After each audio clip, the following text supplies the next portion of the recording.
હમણાં 20-22 સપ્ટેમ્બર સુધીમાં રાજ્યના ઘણા ભાગોમાં હળવો વરસાદ થવાની શક્યતા છે.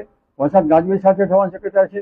દક્ષિણ ગુજરાતના ભાગો, સૌરાષ્ટ્રના ભાગો, ઉત્તર ગુજરાતના ભાગો, પૂર્વ ગુજરાતના ભાગો, મધ્ય ગુજરાતના ભાગો, ઘણા ભાગોમાં આ વરસાદ ગાજવીજ સાથે થવાની શક્યતા છે. પણ ઉલ્લેખનીય છે કે 15મી સપ્ટેમ્બરથી ઉત્તર ભારતથી લઈને છેક રાજસ્થાન અને કચ્છના ભાગોમાંથી ચોમાસાની પીછેહટ થશે. પરંતુ ચોમાસાના પીછેહટ વચ્ચે પણ 25મી સપ્ટેમ્બરથી વરસાદ થવાની શક્યતા રહેશે.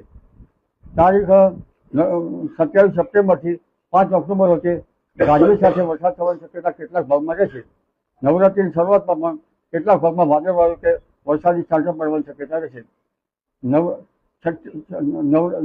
નવરાત્રિની શરૂઆત 25મી તારીખથી 26 તારીખ 27 સપ્ટેમ્બરથી ઓક્ટોબરની 5 સુધીમાં ગાજવીજ સાથે વરસાદ થવાની શક્યતા રહેશે. એટલે દક્ષિણ ગુજરાતમાં વરસાદ વધુ થવાની શક્યતા રહેશે. અન્ય ગુજરાતમાં પણ હાથીઓ ગાજવીજ સાથે વરસવાની શક્યતા રહેશે. 5મી ઓક્ટોબરે